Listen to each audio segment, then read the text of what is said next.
kawan-kawan, perkenalkan nama saya Joni Suyono, mahasiswa Universitas Pelita Bangsa dengan NIM 111911306, Prodi Manajemen. Kali ini saya membuat tugas tentang apa itu lembaga keuangan syariah dan juga terkait dengan perbankan syariah. Nah, tugas ini saya buat atau video ini saya buat sebagai tugas untuk ujian tengah semester dari mata kuliah Bank dan Lembaga Keuangan.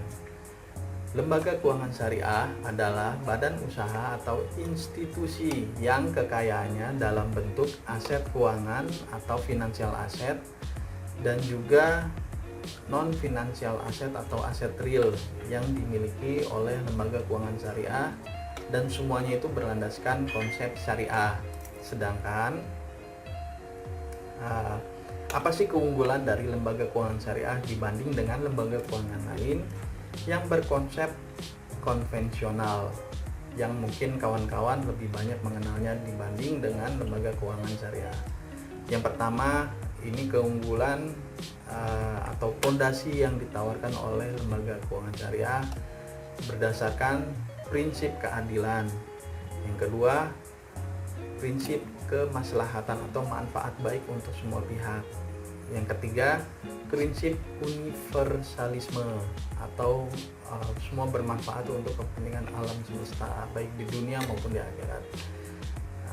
Yang berikutnya, tidak mengandung gharar atau ketidakjelasan, karena semua hal di sini diatur secara pasti di awal. Dan penjelasan selanjutnya mengenai prinsip ini yaitu tidak mengandung riba atau menambahkan unsur-unsur yang itu hanya memberikan manfaat atau keuntungan bagi kita, tidak bagi kedua belah pihak. Lalu tidak mengandung mesir atau di sini sebagai judi, tidak boleh itu dalam lembaga keuangan syariah. Itu penjelasan sedikit mengenai lembaga keuangan syariah. Yang berikutnya yaitu mengenai produk dan jasa lembaga keuangan syariah. Di sini dibagi dalam 3 produk. Yang pertama, produk penyaluran dana atau financing. Yang kedua, produk penghimpunan dana atau funding. Dan yang ketiga adalah produk jasa atau service. Nah, dari 3 ini akan saya coba jelaskan mengenai yang pertama yaitu financing. Di sini terbagi dari 4 kategori, yaitu pembiayaan dengan prinsip jual beli. Yang kedua, pembiayaan dengan prinsip sewa. Yang ketiga, pembiayaan dengan prinsip bagi hasil. Dan yang keempat, kategori yang terakhir adalah pembiayaan dengan akad pelengkap. Oke, lalu untuk yang kedua dari produk lembaga keuangan syariah berkaitan dengan produk penghimpunan dana. Di sini terdiri dari 2, yaitu wadiah dan juga mudorobah. Dan yang terakhir dari produk lembaga keuangan syariah yaitu terkait dengan produk jasa atau servis yang mereka berikan, yaitu SARF atau jual beli valuta asing dan izaroh sewa, yang di sini kaitannya seperti produk dari safe deposit box, yaitu tempat penyimpanan untuk barang-barang berharga kita. Oke, itu semua terkait dari penjelasan mengenai lembaga keuangan syariah. Semoga bermanfaat dan ada sedikit cuplikan mengenai perbankan syariah terkini yang mungkin bisa kita berikan kesimpulan. Oke, kita saksikan saja. Ya, kita ketahui negara kita Indonesia ini merupakan negara dengan penduduk muslim terbesar di dunia.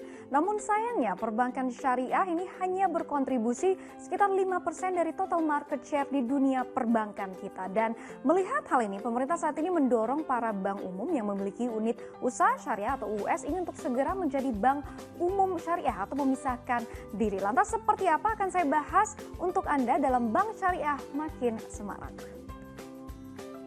Ya, pertama sebagai gambaran, kita lihat dulu statistik yang menunjukkan bagaimana pangsa pasar atau market share bank syariah di negara kita ini masih kecil dibandingkan dengan negara-negara dengan mayoritas penduduk muslim di dunia. Yaitu dengan market share-nya ini per 2018 hanya sebesar 5,3% market share perbankan syariah kita terhadap perbankan konvensional.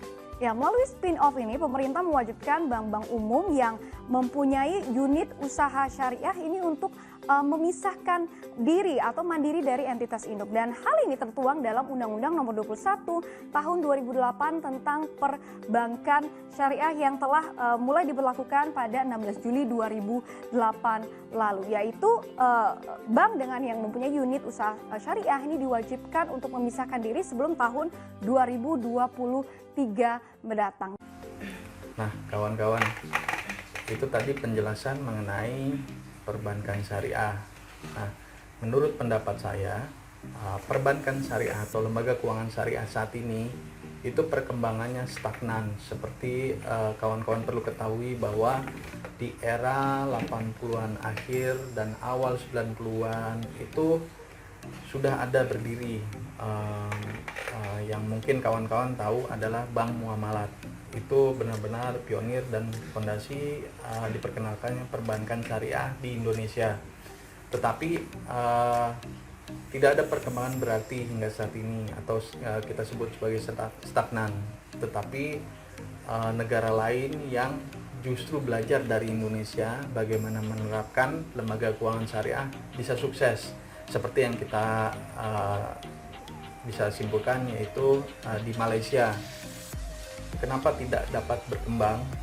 Dikarenakan yaitu ketidakmauan atau political will dari masyarakat dan juga dari pemerintah untuk membuat regulasi yang bisa mengembangkan dari lembaga keuangan syariah.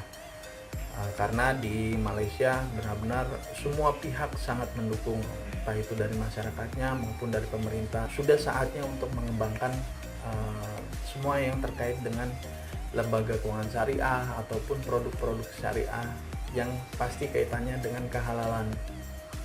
Nah, di sini menjadi sangat penting untuk bagaimana lembaga keuangan syariah ini harus dikembangkan.